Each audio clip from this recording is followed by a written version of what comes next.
ونستعينه ونستغفره ونؤمن به ونتوكل عليه ونعوذ بالله من شرور أنفسنا ومن سيئات أعمالنا من يهده الله فلا مضل له ومن يضلل فلا هادي له وأشهد أن لا إله إلا الله وأشهد أن سيدنا وحبيبنا ومولانا محمدا عبده ورسوله صلى الله عليه وعلى آله وأصحابه أجمعين. أعوذ بالله من الشيطان الرجيم. بسم الله الرحمن الرحيم. يا أيها الذين آمنوا قوا أنفسكم وأهليكم نارا وقودها الناس والحجارة عليها ملائكة غلاظ شداد لا يعصون الله ما أمرهم ويفعلون ما يؤمرون. صدق الله العظيم. إن الله وملائكته يصلون على النبي يا أيها الذين آمنوا صلوا عليه وسلموا تسليما. بسم الله الحمد لله الصلاة بسم الله والحمد لله الصلاة والسلام عليك يا رسول الله.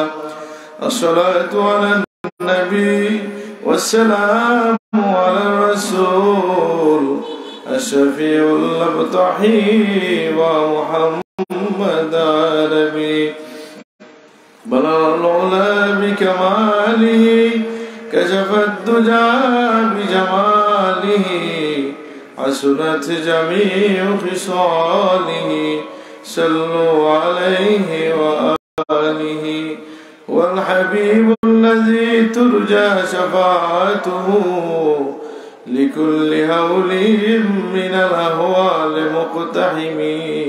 مولاي صل وسلم دائما أبدا على حبيبك خير الخلق كلهم. আল্লাহ সুবহানাহু ওয়া তাআলা শুকরিয়া আদায় করছি যে মুবারক মাহফিলে আমরা একত্রিত হতে পেরেছি। আলহামদুলিল্লাহ। আল্লাহ সুবহানাহু ওয়া তাআলার অশেষ শুকরিয়া যে আল্লাহ তাআলা আমাদেরকে তার শ্রেষ্ঠ সৃষ্টি মানুষ হিসেবে সৃষ্টি করে তার হাবিবের উম্মত হিসেবে কবুল করেছেন। আলহামদুলিল্লাহ।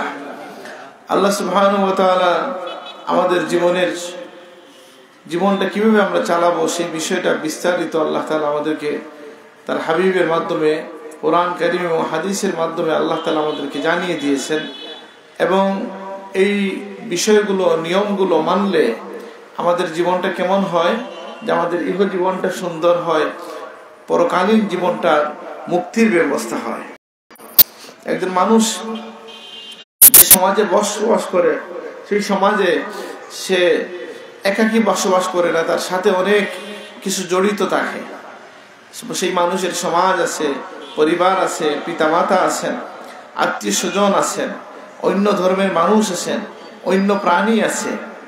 বিভিন্ন বিষয়ের সাথে একজন মানুষের জীবনের সম্পর্ক, সেই মানুষ কিভাবে জীবনযাপন করবে, তার এই তাল্লুকটা কেমন হবে অন্যদের সাথে, মানুষের সাথে, সৃষ্টির সাথে, পিতামাতার সাথে, প্রতিবেশীর সাথে, এই সব বিষয়ে আপনি কোরআন কারীমের নির্দেশনা পাবেন। এটা হচ্ছে ইসলামের সৌন্দর্য, যে আপনি এমন কোনো বিষয় পাবেন না যে আপনার কি করণীয় এটা নাই। যেমন ধরেন চোরের শাস্তি ইসলামে কি সবাই জানেন, কি হাত কাটা, যেটা মনে আমরা জানি, কিন্তু এটা কি এইভাবেই শেষ হয়ে গেছে? সাথে সাথে এখন আপনি একজন চোর ধরলেন, তার কি হাত কাটতে পারবেন?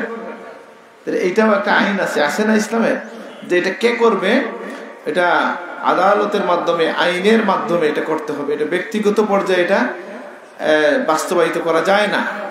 এভাবে প্রতিটা বিষয়ে আমরা যদি শুরু করি যে বান্দার সাথে আল্লাহর সম্পর্কটা কেমন কেমন হবে, এটার ব্যাখ্যা আপনি হাদিসের মধ্যে, কোরআনের মধ্যে পাবেন যে আল্লাহ তাআলা আমাদের কাছে কি চান, যে আল্লাহ আমাদেরকে নির্দেশ করছেন তোমরা ঈমান আনো। প্রথমেই শুরু হয়েছে কোরআন কারিমে, যেখানে যে মুমিন হব আমরা এবং মুমিনের বৈশিষ্ট্য কি সেটা কোরআনে বর্ণিত হয়েছে। আল্লাহর সাথে আমাদের সম্পর্ক কি, ইবাদতের সম্পর্ক, মহব্বতের সম্পর্ক। আল্লাহ আমাদেরকে ভালোবাসেন, কেমন ভালোবাসেন এটাও নবীজি বলে দিয়েছেন। আমরা আল্লাহকে ভালোবাসবো কতটুকু, আল্লাযীনা আমানু আশাদ্দু হুব্বাল লিল্লাহ, যারা ঈমানদার তারা আল্লাহকে সবচেয়ে বেশি বেশি ভালোবাসে। সুবহানাল্লাহ। ঠিক এইভাবে আল্লাহর সাথে সম্পর্ক ঈমানের, মহব্বতের, উবুদিয়তের সম্পর্ক। প্রিয় নবীর সাথে আমাদের সম্পর্ক কেমন, যে আল্লাহর নবীর সাথে ঈমানের সম্পর্ক, মহব্বতের সম্পর্ক। রাসূলুল্লাহর উপর ঈমান না আনলে মুমিন হওয়া যাবে না। আবার তিনি যা কিছু নিয়ে এসেছেন, তাসদীক মুহাম্মাদিন সাল্লাল্লাহু আলাইহি ওয়াসাল্লাম ওয়া বিমা জাআ বিহি মিনাদ দ্বীন দারুরাতান, নবী করিম সাল্লাল্লাহু আলাইহি ওয়াসাল্লামকে বিশ্বাস করা, তিনি দ্বীনের জন্য যা কিছু নিয়ে এসেছেন, দ্বীনের সংশ্লিষ্ট যা কিছু নিয়ে এসেছেন, তার সাথে জরুরি যত বিষয় এসেছে, কোরআন এসেছে, ঈমানের যে মুজমাল এবং তাফসীল বিষয় এসেছে, সব বিষয়ের উপর ঈমান রাখা হচ্ছে নবীকে মানা। নবীর সাথে আরেকটা সম্পর্ক হচ্ছে তাকে ইত্তেবা করা। কুল ইন কুনতুম তুহিব্বুনাল্লাহ ফাত্তাবিউনি ইউহিব্বুকুমুল্লাহ। আল্লাহর হাবিবকে আমরা কি করব, অনুসরণ করলে আল্লাহর ভালোবাসা পাবো। নবীর সাথে আরেকটা সম্পর্ক হচ্ছে আল্লাহর নবীকে আমরা সম্মান করব, তুআজ্জিরুহু ওয়া তুওয়াক্কিরুহু ওয়া তুসাব্বিহুহু বুকরাতান ওয়া আসীলা, যে আমরা কি করব, আল্লাহর নবীকে যথাযথ সম্মান করব। আল্লাহর নবীর সাথে আরেকটা সম্পর্ক হচ্ছে নবীর উপর আমরা দুরূদ পড়ব। ইন্নাল্লাহা মালাইকাতুহু ইউসাল্লুনা আলান নবী ইয়া আইয়ুহাল্লাযীনা আমানু সাল্লু আলাইহি ওয়া সাল্লিমু তাসলিমা। নবীর আরেকটা হক হচ্ছে নিজের জান থেকে, প্রাণ থেকে নবীকে বেশি ভালোবাসতে হবে। লা ইউমিনু আহাদুকুম হাত্তা আকুনা আহাব্বা ইলাইহি মিন ওয়ালিদিহি ওয়া ওয়ালাদিহি ওয়ান নাসি আজমাইন। তোমাদের মধ্যে কেউ কামিল ইমানদার হতে পারবে না যতক্ষণ না আমি তার কাছে তার পিতামাতা, সন্তান সন্ততি, জগতের সকল মানুষ থেকে প্রিয় না হই। সুবহানাল্লাহ। তাহলে আপনি দেখেন আমাদের যে মানুষ হিসেবে আপনি একজন মানুষ, একজন মুসলমান, একজন মুমিন, কিন্তু আপনার সম্পর্ক কত দিকে জড়িয়ে আছে কিনা, আল্লাহর সাথে একটা সম্পর্ক আছে কিনা আমাদের? কি সম্পর্ক এটা? আমি আল্লাহর বান্দা, আল্লাহর উপরে বিশ্বাস রাখতাম, আল্লাহ যা কিছু দিচ্ছেন সবকিছু আনত মস্তকে মেনে নেব। সামি'না ওয়া আতা'না গুফরানাকা রাব্বানা ওয়া ইলাইকাল মাসির। আল্লাহ যত নবী পাঠাইছেন সকলের উপর বিশ্বাস রাখবো। লা নুফাররিকু বাইনা আহাদিম মির রুসুলি, সকল নবীর প্রতি আমরা বিশ্বাস রাখবো, তাদের মধ্যে পার্থক্য করবো না নবুয়তের বিবেচনায়, ফজিলত ভিন্ন বিষয়। ঠিক একইভাবে আল্লাহ রসুলের কথা আমরা বললাম। একইভাবে আপনি পাবেন যে আমরা যদি আসি মানুষের সম্পর্কে আরেকটা দিক বলেন তো কি, পারিবারিক যে সম্পর্ক আছে, এটা কোরআনে কিছু বলা আছে কিনা? আছে। আপনার পিতা মাতার সাথে আপনার সম্পর্ক কেমন হবে আল্লাহ কোরআনে বলে দিয়েছেন, ওয়াকাদা রাব্বুকা আল্লা তা'বুদু ইল্লা ইয়্যা ওয়া বিল ওয়ালিদাইনি ইহসানা। আল্লাহর সিদ্ধান্ত হচ্ছে আল্লাহর সাথে কারো ইবাদত চলবে না, আর পিতা মাতার সাথে সদ্ব্যবহার করতে হবে। সুবহানাল্লাহ। আর শুধু সদ্ব্যবহার না, বিস্তারিত আল্লাহ তাআলা বলে দিয়েছেন এই জায়গায় কি, যে তাদের মধ্যে কোনো একজন যদি, দুইজন বা একজন যদি বার্ধক্যে উপনীত হন, তাহলে তুমি তাদের কেমন আচরণ করবা? ফালা তাকুল্লাহুমা উফিন ওয়ালা তানহারহুমা ওয়া কুল্লাহুমা কাওলান কারীমা। তাদের ব্যাপারে আচরণে কোনো সময় উফ বলা যাবে না, তাদেরকে ধমক দেওয়া যাবে না, সুন্দর করে কথা বলতে হবে। এবং সাথে সাথে ওয়াকুর রব্বিরহামহুমা কামা রাব্বায়ানি সগীরা, পিতামাতার জন্য দোয়াও করতে হবে। সুবহানাল্লাহ। পিতামাতার জন্য শুকরিয়া আদায় করতে হবে। অন্য জায়গায় আনিশকুরলি ওয়া লিওয়ালিদাই, আল্লাহ বলতেছেন আমার শুকরিয়া আদায় করো, তোমাদের পিতামাতারও শুকরিয়া আদায় করো। সুবহানাল্লাহ। তাহলে কেমন সুন্দর একটা দিন আমরা পেলাম। দেখেন যে দিনের মধ্যে আপনার আমার বিস্তারিত জীবনের সবকিছু আল্লাহ তাআলা বর্ণনা করে দিয়েছেন। সুবহানাল্লাহ। আর আপনার আমার মতো যুবক বয়সে, বেবুঝ বয়সে অনেকের বা যদি একটু ইমানি খালাল তৈরি হয়, তো অনেক সময় আপনার মনে হইতে পারে আহা একটাই জীবন, এই জীবনে অত নিয়ম কানুন জানে, বলে নামাজ পড়ো, রোজা রাখো, তাহলে এনজয় কোন সময় করতে হয়? বলে এনজয়ের লাগে আল্লাহ বলে দিয়েছেন এনজয় হবে জান্নাতে। কোথায় হবে এনজয়টা? মুমিনের কোথায় হবে? জান্নাতে। আল্লাহ আমাদেরকে ঘোষণা দিয়ে দিচ্ছে, ওয়াল আখিরাতু খায়রুন ওয়া আবকা, আখিরাত হচ্ছে উত্তম এবং চিরস্থায়ী। সুবহানাল্লাহ। সেখানে তোমাদের জন্য কোনো কি থাকবে না, শুধু স্যালুট থাকবে, লা ইয়াসমাউনা ফিহা লাগওয়ান ওয়ালা তাসীমান ইল্লা কিলান সালামান সালামা। সম্মান যেটা চাই, যা কিছু চাই আমরা, মনের যত চাহিদা, ফিহি মা তাশতাহি আনফুসুহুম, তোমাদের মন যা কিছু চায় সেখানে তাই পাবে। সুবহানাল্লাহ। আবার আসেন যে দিন মানার যে মাধ্যমে প্রাথমিক পর্যায়ে যদি কষ্ট মনেও হয়, আসলে মানুষের জীবনের জন্য এটা ভালো না মন্দ? কি ভালো? কতটুকু ভালো? বলে একজন মানুষ দীর্ঘ হায়াত বলি, সুস্থ জীবন বলি, সুন্দর পারিবারিক জীবন বলি, সম্মানের সামাজিক জীবন বলি, যেটাই বলবেন, দিন মানার মাধ্যমে এটা পাওয়া সম্ভব, তাই নয় কি? এমনকি দুনিয়ার বিষয়ে আপনি দেখেন, একটা উদাহরণ যদি আমি দিই আপনাদেরকে, বলেন তো ইউরোপ আমেরিকা যে সমস্ত দেশকে অনেকেই আদর্শ মনে করেন, তাদের দেশে নেতা মানে তাদের দেশে বহু বিষয়ে নৈতিকতার কোনো বালাই নেই, বুঝেন এই কথাটা? কিন্তু তার দেশের নেতা যে হয়, বুঝেন এই কথাটা, যে প্রেসিডেন্ট হয়, তার ব্যাপারে অনেক বেশি কড়া আইন কানুন আছে কিনা। আমি বেশি বলতে চাই না, অনেক বয়সের মানুষ আছেন। ক্লিনটন একটা বিষয়ে ধরা খাইল, মনে আছে নি কারণ? মানে যারা শিক্ষিত অথবা ওই সময় ছিলেন, কবে ছিল সে প্রেসিডেন্ট ভুলে গেছেন, এটা কি 2000-এর পরে এরকম সময় ছিল, তো যখন সে প্রেসিডেন্ট ছিল তখন এমন একটা বিষয় নিয়ে তাকে কি করা হলো, প্রশ্নবিদ্ধ, ইমপিচমেন্টের শিকার হওয়ার সম্ভাবনা দেখা দিল, যেটা তার দেশের সব জনগণই এটা করে, কমন। কিন্তু প্রেসিডেন্ট হওয়ার কারণে উনি কি করলেন, এখানে আটকে গেলেন। কেন? যে তাদের নেতা যারা হয়, যারা উচ্চ পর্যায়ে আসবে, তাদেরকে অনেক বেশি কি করতে হয়, সুস্থ, সুশৃঙ্খল, সুন্দর এবং প্রশ্ন মুক্ত, বেজান মুক্ত জীবন যাপন করতে হয়। আর আল্লাহ তার সকল বান্দাকে ভালোবাসেন, এই জন্য শুধু প্রেসিডেন্ট না, সকল মানুষকে জন্য আল্লাহ তাআলা এক নিয়ম করে দিয়েছেন, আলহামদুলিল্লাহ। আর আপনি আপনাকে নিজেকে প্রেসিডেন্ট ভাবেন, অসুবিধা কি? কোন দিক থেকে প্রেসিডেন্ট? আমি আমার আল্লাহ যে আমাকে ভালোবাসেন, একজন ইমানদার হতে পারছি, আল্লাহর দয়ার দৃষ্টি আমার কাছে আছে, আর আখিরাতের জন্য আমার তো বিশাল রাজত্ব রয়ে গেছে। সুতরাং আমাকে এখানে একটা সুশৃঙ্খল জীবন যাপন করার মধ্য দিয়া, ভালো মানুষ হওয়ার মধ্য দিয়া সমাজে আমি কি করব, মাথা উঁচু হবে, এবং আমি আখিরাতে আমাদের কি পাবো, মুক্তির ব্যবস্থা হয়ে যাবে। মানে এই যে শৃঙ্খলা, এই যে বিধিবিধান আল্লাহ তাআলা যেগুলা দিছেন, এগুলা কার জন্য? বলে মুমিনের জন্য, মানুষের কল্যাণের জন্য। কেউ যদি আল্লাহর বিধান না মানে ক্ষতিকার হয়। আল্লাহ বলে মান ইয়াতাআদ্দা হুদুদাল্লাহ ফাকাদ যালামা নাফসাহ, যে ব্যক্তি আল্লাহর হদ কি করে অতিক্রম করে যায়, সে নিজের উপর জুলুম করে। আমি বহু জায়গায় কথা বলছি, গুনাহ যখন আমরা করি, আসলে ক্ষতিটা কার হয়? আমার দিকে তাকান, একটা মোবাইল বাজারের দিকে তাকাইতে হয় নাকি? একটা গুনাহ যদি কেউ করে, ক্ষতিটা কার হয়? বলে যে গুনাহ করে তার নিজের হয়। এই জন্যই আমরা দোয়া করি, রব্বানা যালামনা আনফুসানা, যে আল্লাহ আমি আমার নিজের নফসের উপর জুলুম করেছি। তাহলে আমি যেটা বলছি না, আল্লাহর পক্ষ থেকে সকল সৃষ্টিকুলের সাথে আমাদেরকে যে সম্পর্কের বিভিন্ন মাত্রা দান করা হয়েছে, কি বলা হয়েছে, যে আপনার যে পিতামাতার সাথে সম্পর্কের কথা বলা হয়েছে। আমি যে আয়াত পড়েছি, সেই আয়াতের মধ্যে পরিবারের বিষয়টা চলে এসেছে, যে তোমরা নিজেরা বাঁচো, তোমাদের সন্তানদেরকে বাঁচাও। সুবহানাল্লাহ। কোথা থেকে? জাহান্নামের আগুন থেকে সন্তানদেরকে বাঁচাও। এই সন্তানকে কি করতে হবে? নবীজি বলে দিচ্ছেন, আল্লিমুহুম আদিবুহুম, তোমাদের সন্তানদেরকে তোমরা ইলম শিক্ষা দাও, আদব শিক্ষা দাও। সুবহানাল্লাহ। ইলম শিক্ষা দিতে হবে, আদব শিক্ষা দিতে হবে। আদবের জন্য সন্তানকে শিখাইতে হয় কিনা? আদব কি? বলে জীবনের সব ক্ষেত্রে আদব দরকার।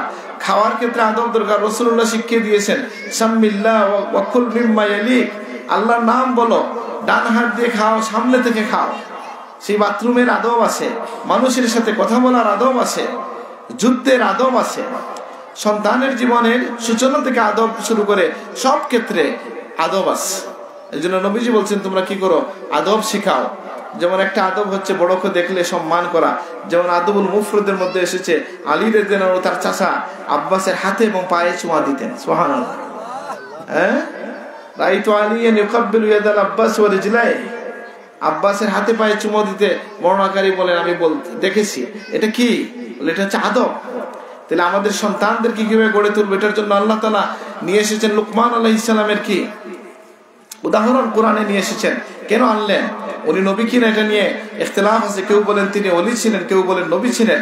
কিন্তু আল্লাহ তাআলা তার কথা ইয ক্বালা লুকমান লিবনিহি ইয়া বুনাইয়া লা তুশরিক বিল্লাহ ইন্নাশ শিরকা লাযুলমুন আযীম, যখন যে লুকমান যখন তার সন্তানদেরকে বললেন, হে আমার সন্তান, তুমি আল্লাহর সাথে শিরিক করবা না, শিরিক হচ্ছে সবচেয়ে বড় জুলুম।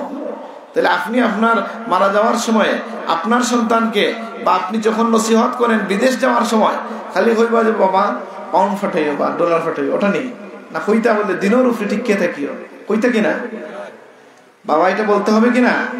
আর এটা কে আল্লাহ শিখিয়ে দিয়েছেন? আল্লাহ একজন তার বান্দার রেফারেন্সে কোরআনে নিয়ে এসেছেন যে তিনি কি কি বলেছেন। ওয়াসবির আলা মা আসাবাক, সবর করবা কোনো বিপদে যদি পড়ে যাও, ধৈর্যের কথা বলে দিয়েছেন।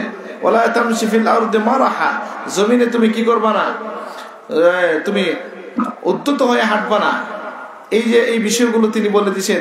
অহংকার করো না, ধৈর্য ধরো, আকিমিস সালাত, নামাজকে তুমি ধৈর্য, নামাজ ধারণ করো। এই সমস্ত নসিহত সন্তানকে করতে হবে। এটা আল্লাহ কোরআনে কারিমে ইশারা করে দিয়েছেন লুকমান আলাইহিস সালামের নসিহতের মাধ্যমে। তাহলে আমাদের এই তাআল্লুক সন্তানের সাথে একটা সম্পর্ক আছে কিনা? সেই সম্পর্কটা কি? ভালোবাসার, মহব্বতে, তাকে চুমু দেওয়া, ভালোবাসা, এটাও যেমন আছে। যেমন আল্লাহ রসুলের সামনে এসে একদম ইয়া রাসূলুল্লাহ, নবীজি বারবার হাসান হুসেনকে চুমু দিচ্ছিলেন। তিনি বলে, ইয়া রাসূলুল্লাহ, আমারও তো 10 মতো সন্তান আছে, আমি কাউকে চুমু দেই না। নবীজি বললেন, কারো অন্তর থেকে যদি আল্লাহ রহম উঠাইয়া দেন, হ্যাঁ আমি কি করব? অথবা নবীজি বলছেন কি, মাল্লা ইয়ারহাম লা ইউরহাম, যে রহম করতে জানে না তাকে রহম করা হয় না। তাইলে পিতামাতার সাথে একটা সম্পর্ক আছে, সন্তানের সাথে সম্পর্ক আছে, প্রতিবেশীর সাথে সম্পর্ক আছে। রাসূলুল্লাহ কি বলতেছেন? বলছেন যে মান কানা ইউমিনু বিল্লাহ ওয়াল ইয়াউমিল আখির ফালা ইউজি জারাহ, সেজন্য তার প্রতিবেশীকে, যে আল্লাহর উপর বিশ্বাস রাখে, আখিরাতের উপর বিশ্বাস রাখে, সেজন্য তার প্রতিবেশীকে কষ্ট না দেয়। সুবহানাল্লাহ। তাহলে এই তাআল্লুক পাওয়া গেল কিনা?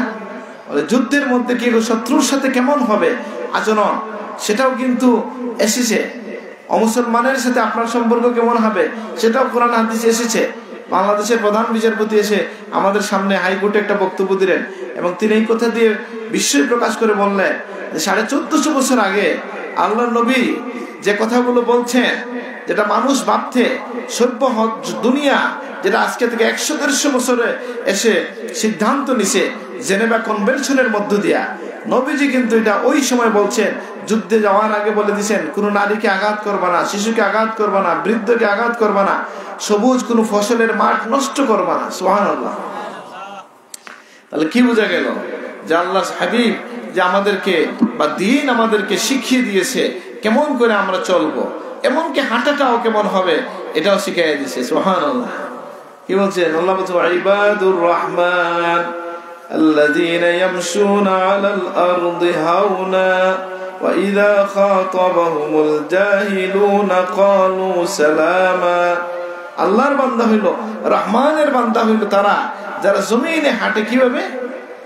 ইয়ামশুনা আলাল আরদি হাওনা, ধীর এবং সফট, মানে নরম পদক্ষেপে, জমিন কাঁপাইয়া হাঁটে না। কারণ কি? তার বিনয়ের কারণে। বিনয়টা কেন লাগবে? বিনয় হচ্ছে আল্লাহ পছন্দ করেন বিনয়ের গুণ। আর আমি যদি বিনয়ী হই তাহলে আল্লাহ আমার দুনিয়া এবং আখিরাতে মাথা উঁচু করে দেবেন। সুবহানাল্লাহ। মান তাওয়াদা লিল্লাহ রাফাহুল্লাহ, যে আল্লাহর জন্য বিনয়ী হতে হয়, আল্লাহ তার মাথাটা উঁচু করে দেন। সুবহানাল্লাহ। দেখেন, যে কোনো বিচার বৈঠকে গিয়েও যদি কেউ বড় চেয়ারও বইতে চায়, মানুষ বিরক্ত হয় না খুশি হয়? বিরক্ত হয়। আর যদি আপনি পিছনে পিছনে থাকেন, মানুষ টাইনে না আপনার সামনে বসায়। তো সাক্ষাৎ প্রমাণ যে মান তাওয়াদা লিল্লাহ রাফাহুল্লাহ, যে আল্লাহর জন্য বিনীত হয়, আল্লাহ তার মাথা উঁচু করে দেন। সূরা ওয়াকিয়া আল্লাহ তাআলা বলেছেন, খাফিদাতুর রাফিআ, কিয়ামতের দিনটা হচ্ছে কাউকে উঁচু করবে, কাউকে নিচু করবে। এই তাফসীর কারকরা বলছেন সেটা কোন দিন? বলে কিয়ামতের ভয়াল দিনে মাথা উঁচু হবে। দুনিয়ায় যারা মাথা নিচু করে বিনয়ের সাথে চলেছে, তাদের মাথা আল্লাহ উঁচু করবেন। আর যারা অহংকার বশত মাথা উঁচু করে চলেছে, আল্লাহ তাদের মাথা নত করে দেবেন। আল্লাহ আমাদেরকে হেফাজত করুন, আমিন। তাহলে আমাদের এই সম্পর্কটা কার সাথে? যে সকলের সাথে তাআল্লুকের ব্যাপারটা ইসলাম কি কেমন করে বলেছে? যে লা রুহবানিয়াতা ফিল ইসলাম, চিরতরে সমাজ থেকে বিচ্যুত হয়ে যাওয়া, অর্থাৎ সমাজকে ছেড়ে দিয়ে যাওয়াটা ইসলামের নিয়ম নাই।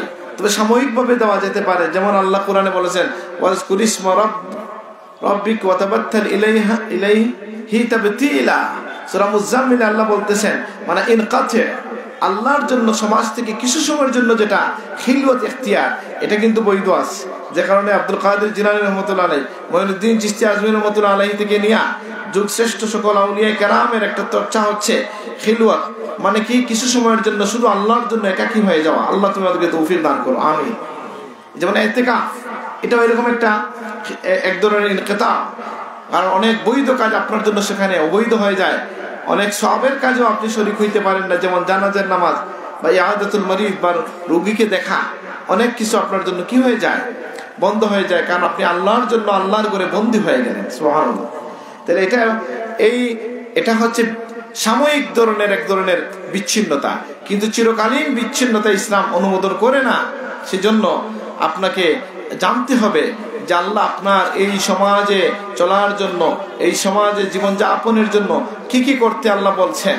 বলে আমার বাড়িতে একটা কুকুর আছে, এটার ব্যাপারে কিছু খাওয়াইছেন, বলে এটার ব্যাপারেও খাওয়াইছে। বলে আমার ঘরে তো গরু আছে, গরুর ব্যাপারে কিছু খাওয়াইছে, মানে গরুর ব্যাপারে খাওয়াইছে। সুবহানাল্লাহ।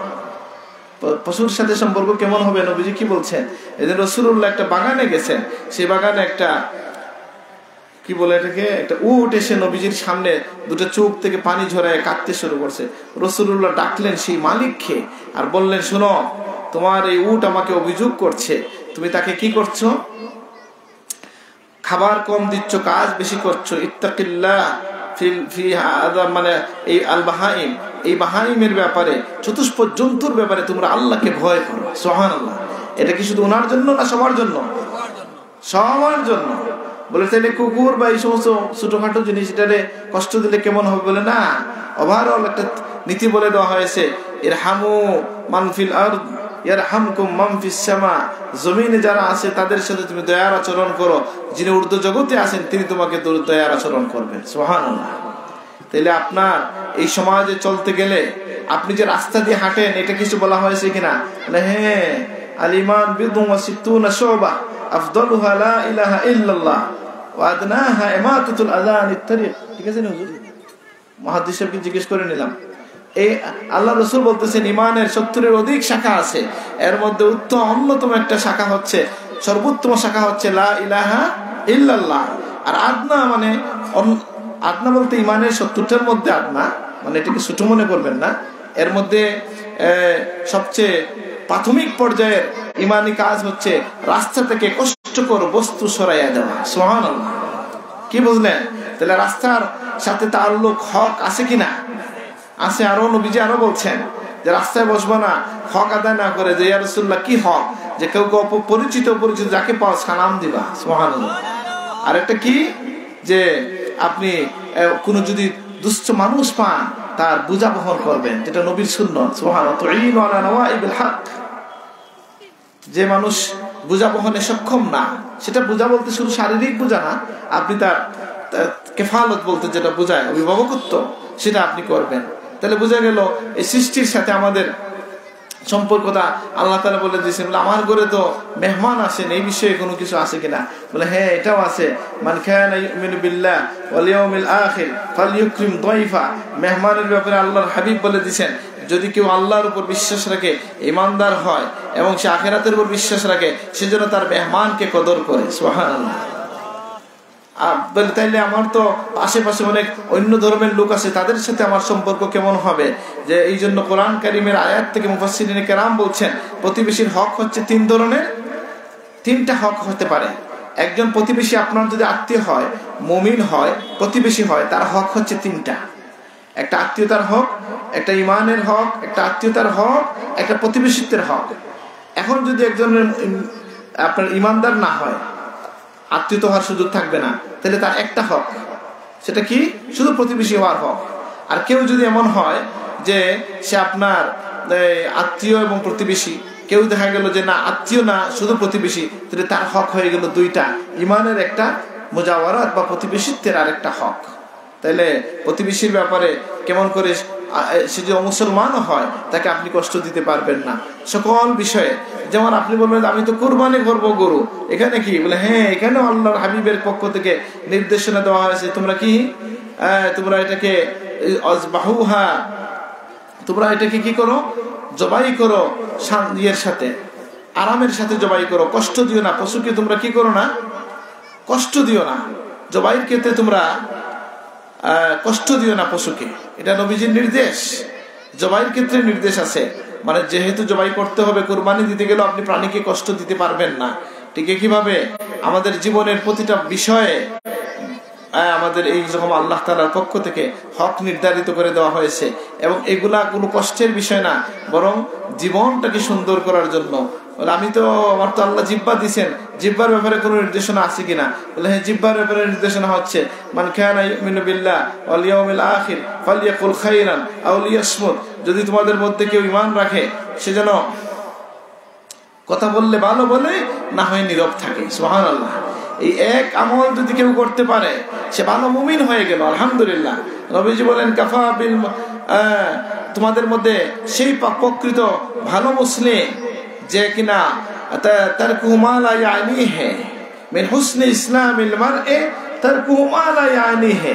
একজন মানুষ ভালো মুসলমান হওয়ার জন্য যথেষ্ট যে সে অহেতুক কাজ ছেড়ে দিবে। আল্লাহ তুমি আমাদেরকে তৌফিক দান করো, আমিন। তবে ফেসবুক চালানো তো খুব দরকারি কাজ, কি বলেন নাকি? হ্যাঁ, এখন কি বোঝা গেল যে আপনি সেই বিষয়ে যে ফেসবুকে আপনি যেটা পান সেটা শেয়ার করেন, সেটা বিশ্বাস করেন, যা ইচ্ছা ভিউ বাড়ানোর জন্য মিথ্যা লিখে ফেলেন। বলে এটা কি মিথ্যা লিখলে মিথ্যার গুনাহ হয় কিনা? আপনি না জেনে যদি কিছু শেয়ার করেন, যে দেখছেন একজন লিখছে এখানে এত হাজার লোক মারা গেছে, আপনি ভাবলেন যে পয়লা আমি দিই এই নিউজটা, তাহলে আমার এখানে লোকজন হুমড়ি খেয়ে পড়বে। আপনি যে না জেনে, নিশ্চিত না হইয়া নিউজটা শেয়ার করছেন, আপনি ধরা খাবেন। কাফা বিল মারই কাযিবান আন ইউহাদ্দিস বিকুল্লি মা সামিআ আও কামা ক্বালা রাসূলুল্লাহ সাল্লাল্লাহু আলাইহি ওয়াসাল্লাম। যে একজন মানুষ মিথ্যাবাদী হওয়ার জন্য যথেষ্ট যে যেটা শুনে সেটা বলে বেড়ায়। সুতরাং আপনার আমার এই জীবন চলার পথে আমাদেরকে আল্লাহ তাআলার পক্ষ থেকে যত নির্দেশনা দেওয়া হয়েছে, সেগুলো আমাদের জীবনের সৌন্দর্যের জন্য, আমাদের জীবনটা সুখময় হওয়ার জন্য, আমরা সম্মানিত হওয়ার জন্য। আমাদেরকে বলে আমার ঘরে তো একজন এতিম আছে, বা বাড়ির পাশে এতিম আছে, তার ব্যাপারে কিছু বলা হয়েছে কিনা? বলে হ্যাঁ, এতিমকে শুধু পাললে হবে না, এতিমকে সম্মানের কথা বলা হয়েছে। কাল্লা বাল্লা তুকরিমুনাল ইয়াতীম, তোমরা এতিমকে সম্মান করো না, এই জন্য তোমরা অপদস্থ হও। ওই আয়াতটা অনেক লম্বা, আমি সেদিকে যাচ্ছি না। আম্মা ইযা মাবতালাহু ফাকাদারা আলাইহি রিজকা ফায়াকুলু রাব্বি আহানান কাল্লা বাল্লা তুকরিমুনাল ইয়াতীম ولا تحاضون على طعام المسكين وتأكلون التراث أكلا لما وتحبون المال حبا جما। এটা আরেক ওয়াজ, কেন মানুষ অপদস্থ হয়? যে এতিমকে অসম্মান করার জন্য, মিসকিনকে না খাওয়ানো এবং খাওয়ার উপর উৎসাহিত না করার জন্য। আর ওয়ারিসি মাল, ফুফু বোনের মাল মারি দেওয়া আছে নি? ফুফু বোনের মাল দিতে চায়নি লোকজনে, চায় না। এটাই আল্লাহ বলছেন, এটা যে করবে সে অপদস্থ হবে। আরেকটা বলছেন তুহিব্বুনাল মালা হুব্বান জাম্মা, মাল অবশ্যই দরকার, কিন্তু মা জাম খাতির মালের সাথে হইতে পারবে না। কারণ আল্লাহর পক্ষ থেকে বলা হয়েছে মা ইনদাকুম ইয়ানফাদু ওয়া মা ইনদাল্লাহি বাক, তোমার কাছে যেটা আছে সেটা নিঃশেষ হয়ে যাবে, আল্লাহর কাছে যেটা রাখো এটা বাকি থাকবে। সুতরাং মালকে মহব্বত করে শুধু জমাইবা আর মালের ভালোবাসায় মগ্ন হয়ে যাবে এটা নয়। যতটুকু প্রয়োজন দুনিয়ার সেটা তো রাখবাই, কিন্তু এটার জন্য তোমার জীবন যৌবন এবং সকল সময় দিয়ে এবং এটার জন্য প্রাণ দিয়ে দেওয়া, মানে এটার জন্য উৎসর্গিত প্রাণ হয়ে যাওয়া মুমিনের জন্য উচিত না, এটা তাকে অপদস্থ করে। বুঝেন নাই? আবার যদি আপনি মাল থাকে দান করেন এবং কৃপণতা থেকে মুক্ত হন, তাহলে আপনি সফল হয়ে গেলেন। ওমান ইউকা শুহা নাফসিহি ফাউলাইকা হুমুল মুফলিহুন, যে ব্যক্তি তার হৃদয়কে কৃপণতা থেকে বাঁচায় সেই সফল হয়ে গেল। সুবহানাল্লাহ। তা আমার কথা আমি শেষ করতে চাই। আমাদের এখানে আপনি কিছু বলবেন মহাদি সাহেব? সুবহানাল্লাহ। আপনাদের সৌভাগ্য যে আমাদের দারুস সুন্নাহ ইয়াকুবিয়া কামিল মাদ্রাসার সম্মানিত ভাইস প্রিন্সিপাল হযরত মাওলানা আবু সাইদ কুতুবুল আলম সাহেব, আমি একটু আমাদের শানের ইশারাতে কাজের জন্যই গাড়িতে বসে বসে আমরা কাজ করব, এই জন্য ওনাকে আমি নিয়ে আসছি। আপনি দুটো কথা বললে হয়তো খুশি হইতো সবাই। তো যেটা বলছিলাম যে আমাদের দিনটার সৌন্দর্যের বিষয়টাও যদি আপনি দেখেন, বিস্মিত হতে হয় যে মানুষের ছোট থেকে বড় বিষয় আল্লাহ তাআলা কি করেছেন, আমাদেরকে বিস্তারিত বলে দিয়েছেন। এমন সুন্দর দিন এমন সুন্দর বিধান, এমন সুন্দর আহকাম কোথায় পাবেন আপনি? কত বিষয় আছে। আমি সেদিন কোথায় যেন বললাম যে বলেন তো আমার ভাই সুলতানি মাসে পড়ান মৌলানা মাহমুদ হোসেন রায়হান, ওনাকে একজন বলছিল যে এই যে আপনার মানুষ মরে গেলে যে এই কাফন দেও, কবর দেও, এত কিছুগুলো দরকার কি? না, এটা বললেই মাথা মনে হয়। কিন্তু অনেক মানুষ আছে, শহুরে মানুষ আছে, বামপন্থী হইয়া সবকিছুর উপরে অবিশ্বাস, বুঝেন নাই? মানে তার সব বিষয়ে অবিশ্বাস তৈরি হয়েছে, এটার দরকার কি? তা আমার ভাইটার জবাব কি দিছে বলেন, যে আপনার যে যেটা পছন্দ হইতেছে না, তাহলে আপনি একটা সুন্দর একটা পদ্ধতি বলেন। একজন মারা গেলে তো ঘরে লাশ রাখবেন না, না রাখবেন? তো এর চেয়ে সুন্দর একটা পদ্ধতি বলেন, যে পদ্ধতিতে কি করা যায়, যে পদ্ধতিতে এটা এই সৎকারের একটা সুন্দর পদ্ধতি বলেন তো দেখি। এটা অন্য ধর্মের মানুষের তো কষ্ট পাবে, কিন্তু বহু মানুষের আমি পেয়েছি, সাক্ষাৎকার করলাম যে অনেক মানুষ তার ধর্ম ছেড়ে দিছে, শুধু যে মৃত মানুষের গায়ে যে আগুন দেওয়া হয় এই দৃশ্য থেকে তার বাবার মুখে আগুন দিয়া সে ধর্ম ত্যাগ করে মুসলমান হয়ে গেছে। সাক্ষাৎকার আছে, বই বের হয়েছে এটা নিয়ে, বুঝেন নাই? এটার উপর বই বের হয়েছে যে কেন মানুষ ইসলাম কবুল করতেছে। এর মধ্যে বহু সংখ্যক মানুষ এমন পাওয়া গেছে যারা বলছে ওই যে জ্বালানোর দৃশ্যটা আমার সহ্য হয় নাই। বলেন ইসলামে যে সৎকার যেটাকে বলা হয় বাংলায়, আমাদের লাশকে যে সাথে যে ব্যবহার করা হয়, যে সুন্দর গোসল করানো হয়, দেখছেন না এটা কোনদিন? লাশের গোসল দেখলে তো আপনার একটা শিক্ষা হয়ে যাবে। কোথায় কোথায় আতর দেওয়া হয়, বলে এখানে এখানে এখানে যে যত জায়গায় সিজদা দেওয়া হয় সেখানে আতর দেওয়া হয়, মাশাআল্লাহ। সুন্দর কাপড় দেওয়া হয়, আতর লুবান দেওয়া হয়, নিচে রাখা হয় সম্মানের সাথে। যদি এই লাশের কোনো ক্ষতি হয়েও যায়, মানুষ দেখে আর তাকে ঘৃণা করার সুযোগ পাবে না। এর চেয়ে সুন্দর পদ্ধতি কি দিতে পারবে কেউ? সুবহানাল্লাহ। সেই আল্লাহর শুকরিয়া আদায় করি যিনি আমাদের জীবনের ছোট থেকে বড় বিষয়গুলোকে বিস্তারিত তার বাণীর মধ্য দিয়ে, তার হাবিবের জবানের মধ্য দিয়ে, জীবনের মধ্য দিয়ে আমাদেরকে দান করেছেন, আলহামদুলিল্লাহ। এই জন্য আমরা মুমিনরাও কোথায় গিয়া জান্নাতে গিয়ে এই কথা বলবে, আলহামদুলিল্লাহিল্লাযী হাদানা লিহাযা ওয়া মা কুন্না লিনাহতাদিয়া লাউলা আন হাদানাল্লাহ। সেই আল্লাহর শুকরিয়া আদায় করছি যিনি এই দিনের পথে আমাদেরকে পরিচালিত করে হেদায়েত দান করেছেন, সুবহানাল্লাহ। তাহলে আমি সংক্ষেপে কিছু বললাম যে আমাদের যে পরস্পরের জীবন, যে বা আপনার নিজের সন্তান যেমন আছে, অন্য ছোট বাচ্চার ব্যাপারে নির্দেশনা আছে কিনা? তাহলে আছে এইভাবে নির্দেশনা যে আপনি তাদের প্রতি কেমন আচরণ করবেন। শিশুদের সাথে রাসূলুল্লাহর আচরণ ছিল কেমন, শিশুর মতো। এখন আপনার নাতির সাথে আপনার আচরণ কেমন হবে, এটাও আপনার নবী থেকে আপনি পান কিনা? হাসান হুসাইন রাদিয়াল্লাহুকে রাসূলুল্লাহ যেহেতু ভালোবাসলেন, চুমু দিলেন, কাঁধে চড়াইলেন, এটা দিয়ে যেমন হাসান হুসাইনের ফজিলত বোঝা গেল। হাদিস শরীফে আসছে একদিন একজন মসজিদে এসে দেখেন নবীজি তার নাতি, প্রিয় নাতি, আদরের নাতি হাসানকে কাঁধে নিয়ে মসজিদে গুড়া হইয়া তাকে চড়াইতেছেন, সুবহানাল্লাহ। তখন একজন বলছে, মসজিদের দুয়ারে এসে বলছে, হাসান খুব দামি একটা ঘোড়া পাইছ, বুঝলেন না? নবীজি বলছেন শুধু ঘোড়া দামি না, আরোহী অনেক দামি, সুবহানাল্লাহ। এটা দিয়ে যেমন হাসানের ফজিলত প্রমাণিত হলো রাদিয়াল্লাহু আনহু আরদা, ঠিক তেমনি ভাবে আপনি যদি নানা দাদা হন, তাহলে আপনার জন্য আরেকটা সুন্নত হইল যে আপনার নাতিকে আপনি কেমন করে মায়া করে সময় দিবেন, সুবহানাল্লাহ। শিশু বাচ্চা যদি নামাজে এসে ডিস্টার্ব করে, কত মমতাময়ী মা দাদু পাওয়া যাবে যে বাচ্চার জন্য জান দিতে রাজি, কিন্তু আল্লাহর জন্য নামাজে দাঁড়াইলে যদি এসে বাচ্চা ডিস্টার্ব করে, রাগ করে ফেলেন না? রাগ করা যাবে? যাবে না তো। বাচ্চা নামাজের ডিস্টার্বের মধ্যে নামাজ পড়াও আরেকটা সুন্নত, সুবহানাল্লাহ। নবীজি একদিন সিজদা দীর্ঘ করলেন, সাহাবায়ে কেরাম বললেন, ইয়া রাসূলুল্লাহ, আমরা তো ভয় পাইছি যে কোনো খবর হয়ে গেল কিনা উর্দু জগৎ থেকে। নবীজি বললেন, না, আমার নাতি আমার কাঁধে উঠছিলেন, আমার মন চাইছে যে তার মনটা ভরুক, তারপরে আমি উঠি, সুবহানাল্লাহ। তাহলে কি বোঝা গেল যে বাচ্চাদের সাথে আমাদের এই মমতার আচরণ করতে হবে। আপনার নিজের ব্যাপারে আপনার সাথে আপনার কি সম্পর্ক, এটাও ইসলামে আছে কিনা?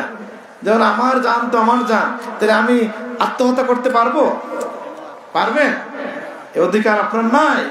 কারণ এই জান, এই রূহ, এই নফস, যা কিছু আল্লাহ আপনাকে দিয়েছে, এটা আপনার কাছে আমানত। সেজন্য আপনি কি করতে হবে, এটাকে আপনি রক্ষা করবেন। স্বাস্থ্য রক্ষাও একটা গুরুত্বপূর্ণ বিষয়, স্বাস্থ্য সুরক্ষা। এখন কি বাংলাদেশের বইগুলোতে স্বাস্থ্য সুরক্ষা সাবজেক্ট দিছে, বুঝেন নাই? সেই স্বাস্থ্য সুরক্ষার মধ্যে কি শিখাইছে কি না আছে, এখন বই কি বাতিল করছে? এটা হয় নাই, হবে আস্তে আস্তে সবই বাতিল ইনশাল্লাহ। আমরা একটু আশাবাদী যে বাংলাদেশের শিক্ষা ব্যবস্থায় যে কালো মেঘের ঘন ঘটা আমরা দেখেছিলাম, আশা করা যায় এই লাখ কোটি মুমিনের দোয়ার বদৌলতে, পীর ওলিদের পদক্ষেপের বদৌলতে আমাদের আঞ্জুমান আল ইসলাম, আমাদের চৌধুরী সাহেবের নেতৃত্বে আমরা মাননীয় প্রধানমন্ত্রীর সাথে দেখা করলাম, আমরা একটু আশা পাই যে মনে হয় এই কালো মেঘ দূর হয়ে যাবে ইনশাল্লাহ। আপনারা সবাই দোয়া করবেন, যদি আপনার প্রজন্মকে আপনি ঠিক রাখতে না পারেন। এই যে মানে প্রজন্মের প্রশ্ন আসতে আমার সন্তানের কথা মনে হইলো, একটা সন্তানের জন্য বাবার করণীয়টা কি, তার সাথে কি সম্পর্ক, যে দুনিয়ায় আসার আগে থেকে আপনি তার জন্য দোয়া শুরু করে দিবেন। সুবহানাল্লাহ।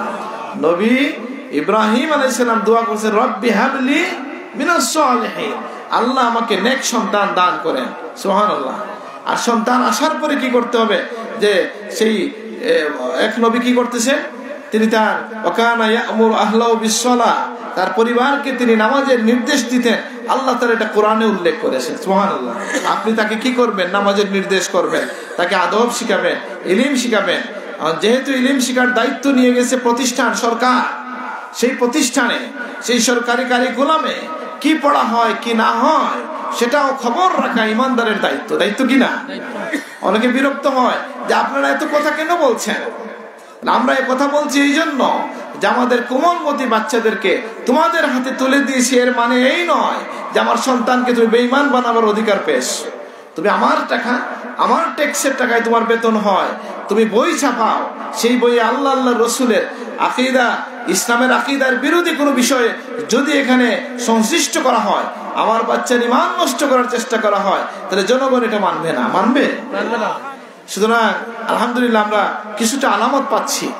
তবে হ্যাঁ, যারা এগুলা লেখছিল অনেক প্লেন টেন করে, এরা খুব কষ্ট পাচ্ছে, বুঝেন নাই? যে তারা বলতেছে যে এখানে নাকি মানে মৌলভী সাহেবরা কি বলতেছে, মৌলবাদীদের নাকি আক্রমণ হয়েছে এখানে। আচ্ছা, আমাদের মৌলবাদী বলে আমরা কষ্ট পাচ্ছি না, কিন্তু প্রশ্ন হচ্ছে এইভাবে এক সরকারের দুই সুর আমরা শুনতে চাই না।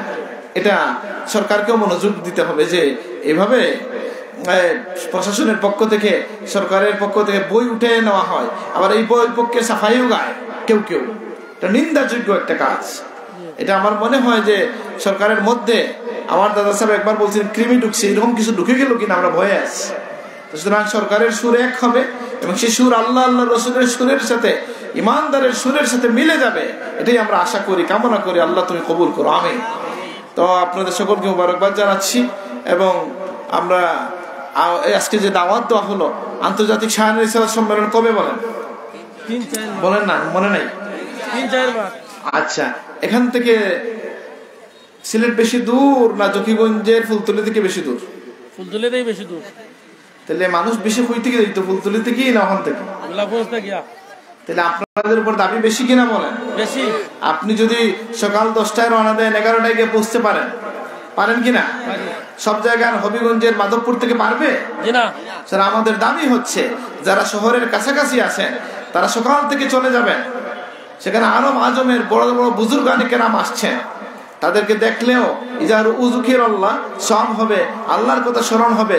এবং এরা একজন আসতেছেন যাকে বলা হয় হাফিজুল বুখারী সনদান ওয়া মাতনা, সনদ এবং মতন সহ বুখারী শরীফের হাফিজ। সুবহানাল্লাহ। উনি আসার কথা। তো ওনারা যদি আসেন, তাদেরকে দেখলেন, দোয়ায় শরীক হলেন, আর রাসূলুল্লাহর ইজ্জতের এই মাহফিলে শরীক হইয়া আমরা নিজেদেরকে ধন্য করব। আর নবীজি বলছেন তোমাদের আমল আমার কাছে পেশ করা হয়, যদি এই দৃশ্য রাসূলুল্লাহর কাছে পেশ করা হয়, আপনার আমার চেহারাও এর সাথে যুক্ত হয়ে যাবে ইনশাআল্লাহ। সুতরাং আমরা দাওয়াত দিলাম, সকলে যাবেন ইনশাআল্লাহ, ছোট বাচ্চা এবং অসুস্থ মানুষ ছাড়া সবাই যাবেন তো ইনশাআল্লাহ? ইনশাআল্লাহ। আমরা হাত তোলার জন্য বলছি না, আর হাত তুলে দিয়ে জান্নাতে দুইটাই লোক না। বাচ্চারা নিরাশ বলতে বেশি ছোট বাচ্চা না করছি আর কি, যারা মসজিদে যাওয়া নিষেধ, যাদেরকে বলা হয়েছে। ওইগুলো নিয়ে অনেকে ভুল বুঝে যে বাচ্চাকে মসজিদে পেশাব করছে তো তার তো কোনো অসুবিধা নাই, কিন্তু পাশের জন্য নামাজ নষ্ট হয়ে গেছে, এটা হয় না। এরকম ছোট বাচ্চাকে মসজিদে যাওয়া নিষেধ করা হয়েছে, কিন্তু যখন 5-7 বছর বয়স হয়ে যায় তখন থেকেই তো মসজিদে বাচ্চাকে গুছিয়ে নিয়ে যাওয়ার অভ্যাস করতে হবে। আমার মুফতি চাচা বলছেন নামাজের বিষয়ে আমার দাদু সাহেবানি কেমন করতেন, যে তিনি বলছেন এত ছোট উনি ছিলেন, ওই সময় উনি মুখে মসজিদ দিতেন যে আমাদের বাড়ির যে গেট ছিল সেই গেটের সাহেবানি দাঁড়াইয়া মসজিদের দিকে তাকাইয়া থাকতেন। উনি এত ছোট ছিলেন, ওই সময় থেকে মসজিদে পাঠান। আল্লাহ আমাদের সকলের ঘরে ঘরে এমন মা দান করুন, আমিন। বুঝেন নাই কথাটা? আমার চাচার মুখে আমি নিজে শুনছি যে আমাদের বাড়িতে মসজিদ তো দূর নাকি, সেই জায়গাও যাওয়ার মতো যোগ্যতা যখন ওনার হয় নাই, তখন ওনার আম্মু সাপ যখন বাড়িতে থাকতেন না, তখন তাকে কি করতেন, গেইটে গিয়ে নিজে দাঁড়াইয়া ওই মসজিদে পাঠিয়ে দিতেন। আলহামদুলিল্লাহ। তো এই জন্য আমরা এরকম আমাদের সন্তানদেরকে গড়ে তোলার চেষ্টা করব। অনেক বিষয় কথা হলো, আজকে আয়োজনকে আল্লাহ তাআলা কবুল করুন, আমিন। ওয়া আলাইনা আসসালামু আলাইকুম। কয়টা বছর সাল্লাল্লাহু আলা সাইয়্যিদিনা মাওলানা মুহাম্মদ ওয়া আলা আলিহি ওয়া আসহাবিহি ওয়া সাল্লাম।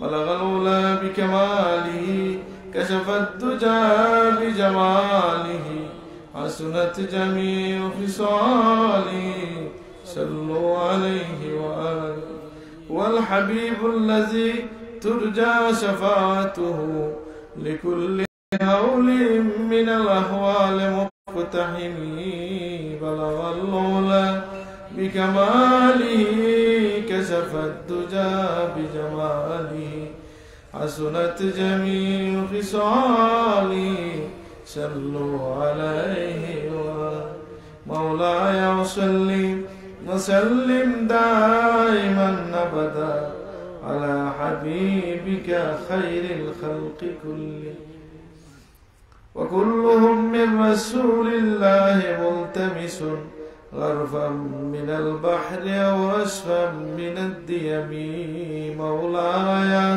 صل وسلم دائما أبدا على حبيبك خير الخلق كلهم اللهم آمين. ربنا تقبل منا إنك أنت السميع العليم وتب علينا إنك أنت التواب. ربنا ظلمنا أنفسنا وإن لم تغفر لنا وترحمنا لنكونن من الخاسرين. رب اغفر لي ولوالدي وللمؤمنين يوم يقوم الحساب. رب ارحمهما كما ربياني صغيرا. الله اسكر جبسون المحفل قبول فرما. اللہ محفل اور سوابتوار حبیب اور خدمت پوچھے دو. تمام میں کرام صحابہ کرام تابعین تابعین ائمہ مجتہدین علماء قراء محدثین مفسرین تمام نے کرام ان سے پوچھاؤ. اللہ সারা জাহানের সকল আউলিয়া কেরামের কাছে পৌঁছে দেন, এই আত্রাফের তমাম মুর্তেগানের কাছে পৌঁছে দেন, আজ করে আমাদের পীর মুর্শিদের রুহের মধ্যে পৌঁছে দেন, তাদের আব্বা আম্মা কবরে চলে গেছেন তাদের কাছে পৌঁছে দেন। আল্লাহ আমাদের মাঝে যারা অসুস্থ শিফা নসিব করে দেন, আল্লাহ যারা অভাবগ্রস্ত অভাব দূর করে দেন, আল্লাহ বেরোজগারদের হালাল রুজির দরওয়াজা খুলে দেন, আল্লাহ রিজিকের মধ্যে বরকত দান করেন, এই জমিনকে আমাদের জন্য উর্বর করে দেন ইয়া আল্লাহ। আল্লাহ আমাদেরকে এমন অভাবের মধ্যে ফেলিয়েন না যে আমাদের ঈমান ও পরীক্ষার মধ্যে পড়ে যায়। আল্লাহ এমন দনাইটতে দিয়েন না যে আমরা ভুলে যাই। আল্লাহ আপনাকে বলে যে আল্লাহুম্মা ইন্নী আউযু বিকা মিন বাতরিল গিনা ওয়া মাযাল্লাতিল ফাকর ওয়া ফাওয়িদু আমরি ইলাল্লাহ ইন্নাল্লাহা বাসীরুম বিল ইবাদ। ইয়া আল্লাহ আজকের মাহফিল যারা আয়োজন করছেন সবাইকে কবুল করে নেন। এই মাহফিলের সাহায্যকারদেরকে দুনিয়া আখিরাতে সাহায্য করেন। আল্লাহ এই মাহফিলকে সকলের নাজাতের ওসিলা বানায়া দেন। কিয়ামতের বয়ান দিনে আপনার হাবিবের সুপারিশ নসিব করিয়ে নিয়ে আল্লাহ, আপনার হাবিবের হাউজে কাউসার পিলাইয়েন আল্লাহ, আপনার হাবিবের সুপারিশে আপনার হাবিবের পিছে পিছে পুনসিরাত পার করে দিয়ে আল্লাহ আমাদের সামনে যত কাজ আছে আপনি সহজ করে দেন আল্লাহ। শানে নিসালতের মাহফিলকে আপনি কবুল করে নেন ইয়া আল্লাহ। সুবহানা রাব্বিকা রাব্বিল ইজ্জাতি আম্মা ইয়াসিফুন ওয়া সালামুন আলাল মুরসালিন ওয়ালহামদুলিল্লাহি রাব্বিল আলামিন। আমিন। আসসালামু আলাইকুম।